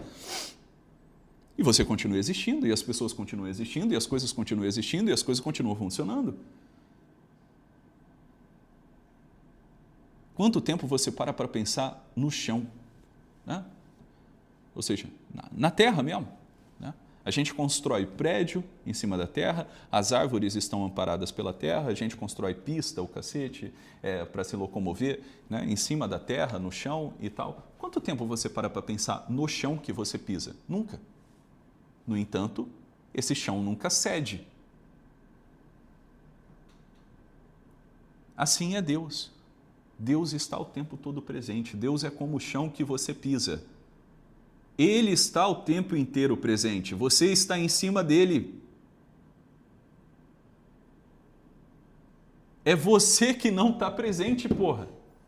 Então eu me lembro de aqui, não, deixa eu fazer um parênteses aqui. Eu me lembro quando o Frei Gilson esteve lá no Vilela. Foi um corte de Instagram que apareceu para mim, que o Vilela fala assim: Frei, há momentos na vida em que parece que a gente vive um deserto e Deus se ausenta, alguma coisa nesse sentido. Alguma coisa assim. Ao que o Frei Gilson respondeu lá, não lembro ao certo o que ele respondeu, mas foi alguma coisa mesmo assim, mais ou menos assim. Deus também fala no deserto ou no silêncio, alguma coisa nesse sentido. Né? Deus nunca se ausenta, meu filho. Deus nunca se ausenta, nunca, nunca, nem por um segundo. Se ele se ausentar por um segundo, as coisas deixam de existir, porra. Não tem como Deus se ausentar. Então, quer dizer, Deus, ele é a coisa mais presente que existe na estrutura do real. Agora, quem não está presente? Você. Ou seja, você pisa no chão, você anda sobre o chão, tudo que existe está sobre o chão deste mundo, mas você não lembra do chão. Só que o chão está sempre presente. Porra, eu estou aqui pisando no chão, o prédio está, né, fincado no chão, fundado no chão, as árvores estão fundadas no chão, tudo. Mas eu lembro do chão? Não. E por que eu não lembro do chão? O chão se ausenta? Ele cede? Cria-se uma rachadura, um abismo e eu caio? Não. Assim é Deus. Assim é Deus, porra. Assim é Deus. Agora para pensar. Qual que é o trabalho do capeta? O demônio é uma inteligência pura, incorpórea. Qual que é o terreno do demônio? O terreno do demônio é o terreno das ideias, meu filho. O demônio trabalha com ideias, sugestões de ideias, possibilidades. opiniões. Esse é o território do capeta. Entendeu? Vamos lá, para quem estudou comigo aqui. Qual que é o território do capeta? O território do capeta é o discurso poético e o discurso retórico. No discurso dialético, tá? Do discurso dialético ele não passa. Tá entendendo? O capeta é aquele que te joga, né? Joga com você, bota um monte de sugestão na tua cabeça aí. Do que fazer, etc. e tudo mais, te confunde, faz você se apegar a alguma opinião, alguma narrativazinha de merda, etc. E como você não tem um treino da inteligência, você não é capaz de confrontar hipóteses, você não é capaz de pensar, refletir, meditar, você é marionete na mão do diabo, porra. Tá entendendo? O demônio ele é esperto, o demônio não é burro, não, ele é uma inteligência incorpórea. Como é que se dá a tentação? A tentação é uma sugestão, não é isso? É uma sugestão, olha, vai lá, faz isso, vai ser bom, tu vai ser feliz, vai ser prazeroso pra caramba, vai, faz. Aí tu é burro, ao invés de parar um pouquinho, né, e pensar, porra, o que é ser feliz? O que é prazer? Né? Será que vale mesmo? Será que não vale? Ao invés de meditar a respeito das coisas, não. Entendeu? Não, é verdade, eu vou ser feliz, né? Vai ser feliz, vai ser muito bom, deixa eu ir lá. Aí tu vai e faz merda. Então, quer dizer, qual que é o ofício do Satanás? Te confundir. Esse é o ofício do capeta, te confundir. O capeta te confunde.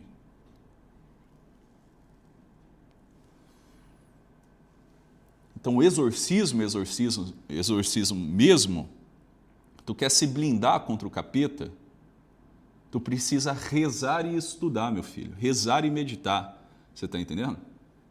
Só existe um jeito de você se livrar do Satanás e de você desmascarar o Satanás, é rezando e estudando. Não tem outro jeito. O capeta é o pai da mentira, porra, e ele é esperto, você está entendendo? Se tu acha que tu é esperto, ele é esperto 1000 vezes mais. Ele é 1000 vezes mais esperto que você. Ele é um anjo. Ele é uma inteligência incorpórea. Você é uma inteligência corpórea. Você tem a sua inteligência aí, mas você tem corpo. Entendeu? Você tem corpo.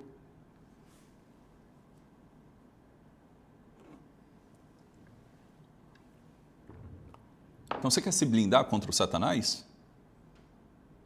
Você precisa ser inteligente, você precisa estudar.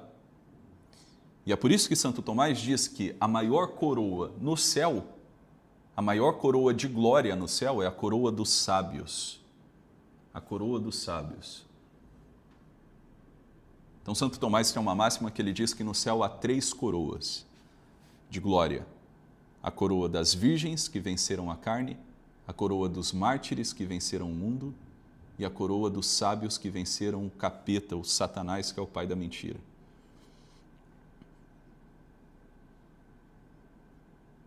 Então, pela castidade e pela virgindade, né, as virgens venceram a carne.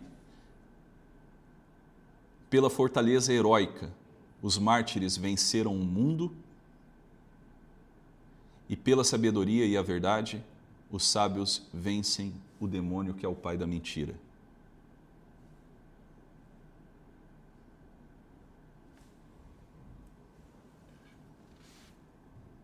Então, qual é a mola propulsora? Qual que é a mola propulsora dos transtornos mentais? Da loucura do mundo? Qual que é a mola propulsora da condenação ao inferno? A mentira, porra. Por isso que eu estou dizendo, maldade e burrice não são termos antagônicos. Se você não é uma pessoa que exercita a sua inteligência, digo, se você não é uma pessoa, né, que busca a verdade, de fato, está entendendo? Você estuda, você medita, você reza. Você não é bom, meu filho. Você não é bom. Tira teu cavalinho da chuva. Você não é bom. Não é.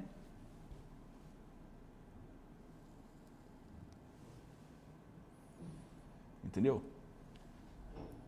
Você é ingênuo. Então veja, Para a gente encerrar aqui a nossa aula de hoje,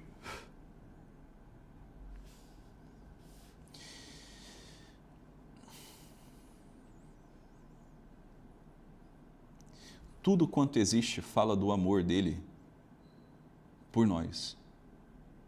Digo, por nós não, por mim. Porque é pessoal o negócio. Eu vejo isso. Eu vejo isso. A realidade é o território onde ele se manifesta, onde ele manifesta o amor dele. Então, quer dizer, na ordem da experiência humana, todos nós estamos na ordem da graça. Digo, Deus, na sua infinita bondade, no seu infinito amor, não cessa de nos procurar o tempo inteiro nas coisas, porra. Nas coisas, você está entendendo? Só que o que acontece? A nossa alma é insensível a Ele. O sofrimento é a pedagogia divina para uma alma insensível. O sofrimento dessa vida é a manifestação do amor de Deus para uma alma insensível. É a forma que Deus encontra de manifestar o seu amor a ela que não entende, com delicadeza ainda, os movimentos da graça.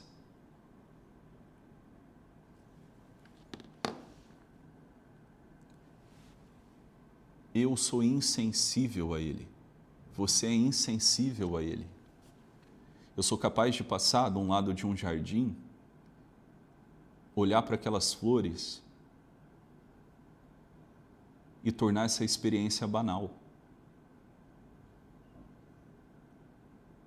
Quando, na verdade, eu deveria olhar para aquelas flores do jardim e lembrar dele.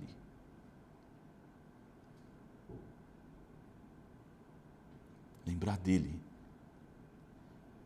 Eu sou capaz de acordar, olhar para os meus filhos e tornar essa experiência de ver uma criança, um bebezinho, uma banalidade, quando na verdade eu deveria olhar para o meu filho e lembrar dele, olhar para minha esposa e lembrar dele, olhar para mim e lembrar dele, olhar para o meu trabalho e lembrar dele, olhar para o céu e lembrar dele, olhar para um doente que sofre e lembrar dele. Mas por que isso não acontece?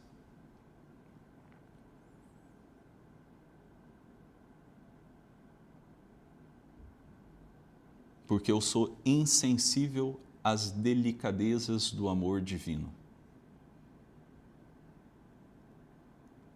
Uma alma grossa, grosseira, estúpida.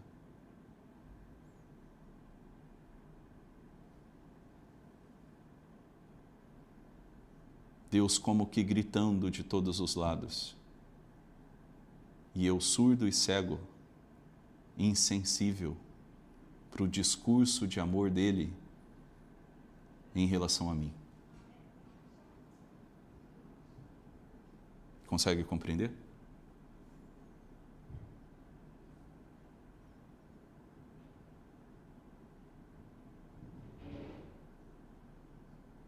Você consegue compreender que para ser feliz mesmo, você vai ter que se desfazer dessa casca grossa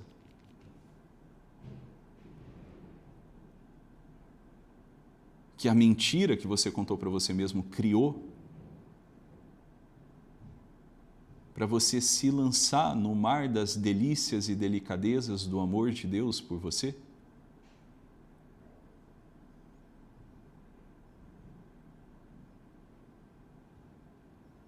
Consegue compreender isso?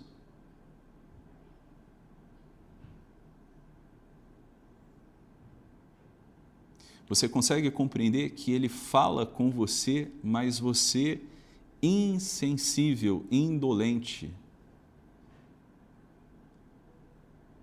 não é capaz de ser tocado, você não vê, não ouve.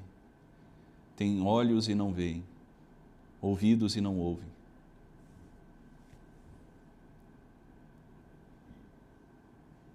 A nossa vida é sobre nós e Ele. E não como a gente aprendeu, que a vida é sobre nós e as coisas, nós e as pessoas. Aqui é que está o ponto.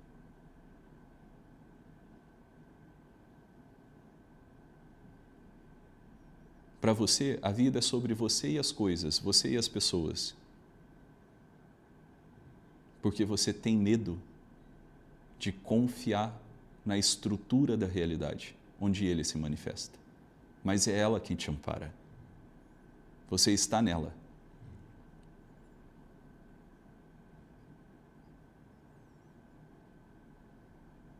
Você só tem Ele. Então, na ordem da experiência, o amor dele é esse oceano no qual nós estamos navegando, pô.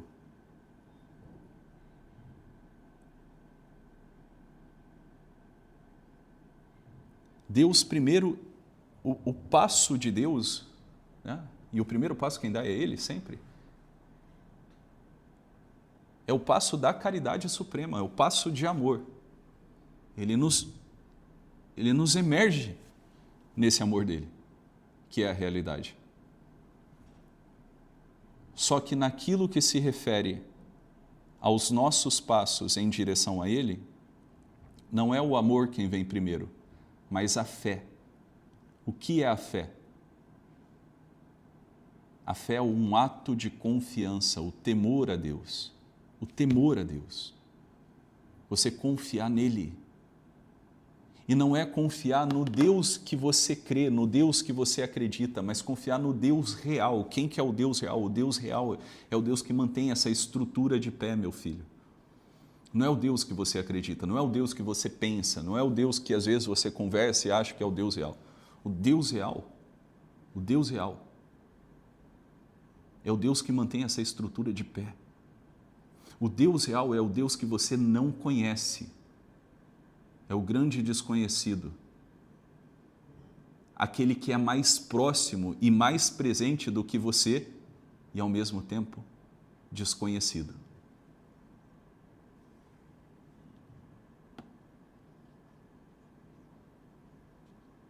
Desconhecido por você. Então, o grande pecado é o pecado do esquecimento. Todo pecado, ele é precedido pelo esquecimento. Você esqueceu isso, você esqueceu que a realidade é isso. Está entendendo? É por isso que você olha para a vizinha e você não consegue ver mais nada a não ser um par de seios e de nádegas.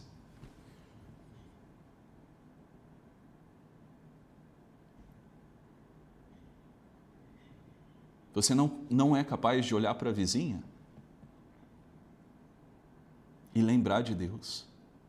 Entende? Como você não é capaz de olhar para a tua esposa, para o teu marido, para o teu filho, para o teu sogro, tua sogra, tua mãe, teu pai, para o teu amigo que está do lado do teu irmão, para uma florzinha no jardim e lembrar dele. Você está ausente de si. Compreende? E aí você precisa de 1001 garantias, mas a garantia das garantias você não quer. Isso é loucura. Então, na ordem, naquilo que se refere aos movimentos nossos em relação a Ele, a fé vem primeiro, esse ato de confiança. Eu creio, eu confio. E você confia numa pessoa, essa pessoa é Jesus Cristo, eu confio. Jesus Cristo é o Logos divino, a razão divina. Eu confio na razão divina. Eu confio em Jesus Cristo. Se você não tem isso,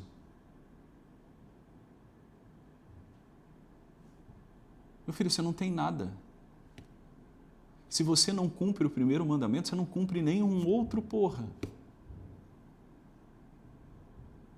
Tá entendendo? O primeiro mandamento é obrigação, é uma coisa assim, como é que você não vai cumprir? Você está cercado pelo amor dele, porra. Você está cercado por ele de todos os lados, ele te persegue de todos os lados. Você está entendendo? Essa é a realidade, meu Deus do céu. Isso é a realidade. Tu está nisso. Você entende? Todos nós estamos nisso. Todos nós estamos assim, ó, afogando no amor dele. É só você olhar para o prato de comida que você comeu hoje.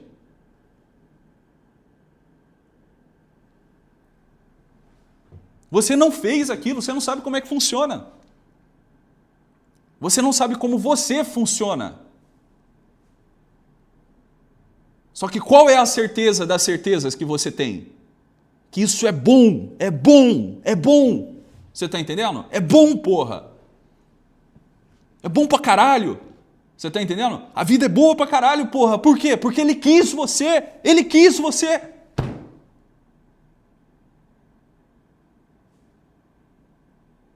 Que loucura é essa? Você está entendendo? Que loucura é essa que as pessoas não conseguem mais enxergar isso, hein?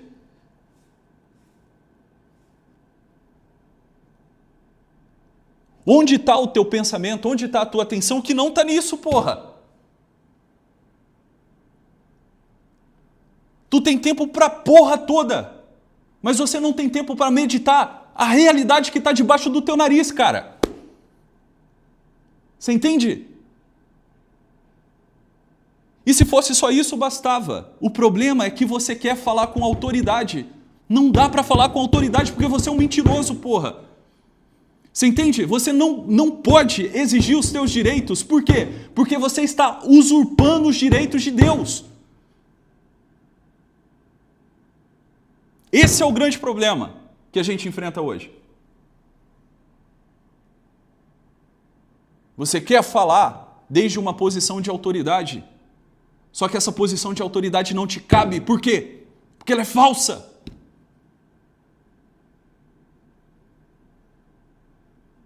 Ela é falsa, porra. Se você leva essa porra a sério, tu enlouquece. Você está entendendo? Que direito que você tem? Cumulado de riqueza, cumulado de amor como você foi. Que direito você tem? Nenhum, porra. Eu olho para mim, olho para minha vida e falo assim, porra, você está entendendo? Eu tenho mais que tomar no cu mesmo, porra. Porque eu sou amado de um jeito que, sei lá, né? E eu não amo de volta, porra. Essa é a realidade. Entende? Tá tentando, mas, porra, entende? Burro pra cacete.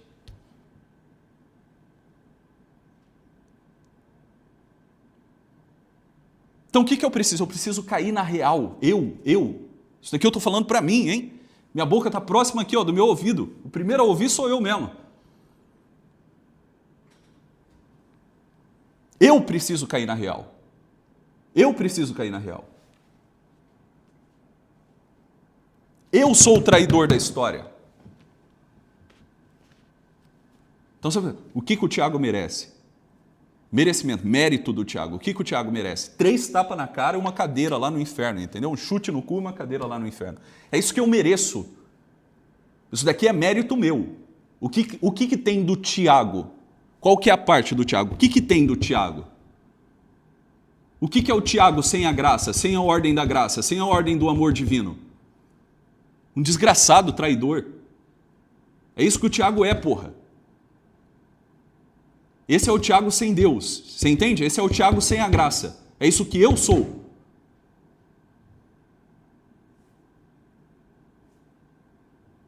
Porque é assim que é. E o resto? O resto é ele. Não tem nada de Tiago, porra. O resto é ele. Você entende? O resto é ele.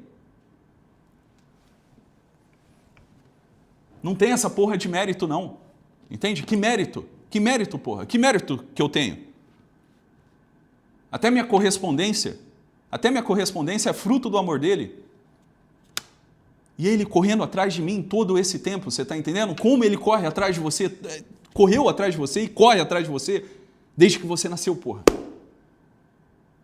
Que mérito que você tem. Que mérito que a gente tem. Está compreendendo?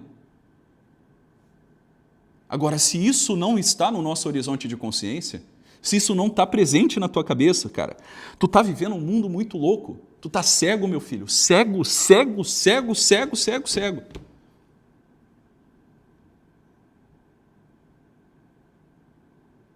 E aí o sofrimento, nesse sentido, né? É o resultado que você vai colher. É óbvio. Não tem como. Esse é o resultado que você vai colher. Dor, sofrimento, ódio, fechamento, revolta. Enquanto tudo à sua volta te diz, és meu. Compreende?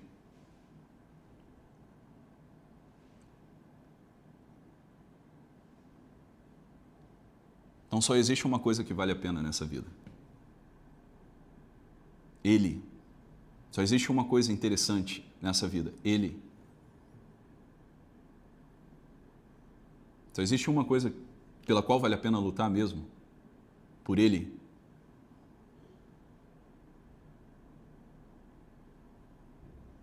Só existe uma coisa pela qual vale a pena se sacrificar. Ele.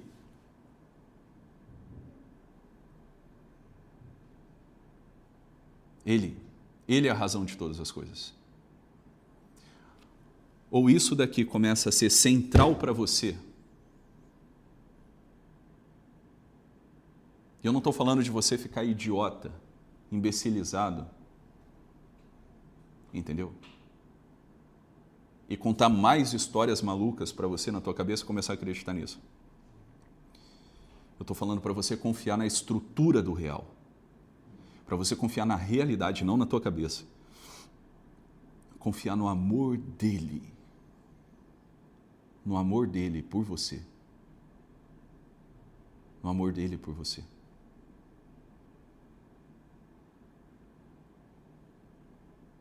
Esse é o ponto. Quem são os verdadeiros humildes? Quem são as pessoas verdadeiramente prudentes? Quem são as pessoas verdadeiramente justas? Quem são as pessoas verdadeiramente fortes? Quem são as pessoas verdadeiramente temperantes? Quem são as pessoas verdadeiramente sinceras?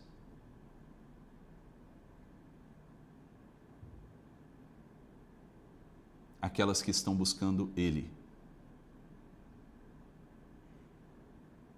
Deus favorece os humildes e reprova os orgulhosos. Esse foi o cântico de Nossa Senhora na Anunciação do Anjo.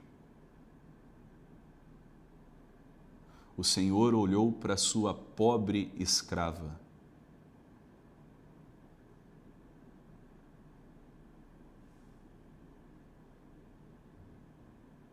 Está entendendo? A maior liberdade dessa vida e a maior felicidade dessa vida, você só vai encontrar na santa escravidão de amor a Ele. Você está entendendo? Confiando nele. E não na sua própria cabeça. Tá claro? Então compartilhe essa live. Essa live depois ela vai para dentro do IBPC Academy.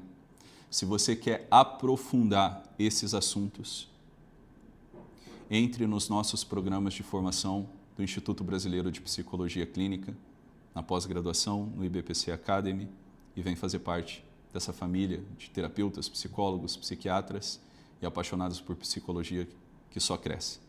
Tá certo? Amanhã a gente volta para mais uma live. Fiquem com Deus, obrigado pela atenção. Tchau, tchau.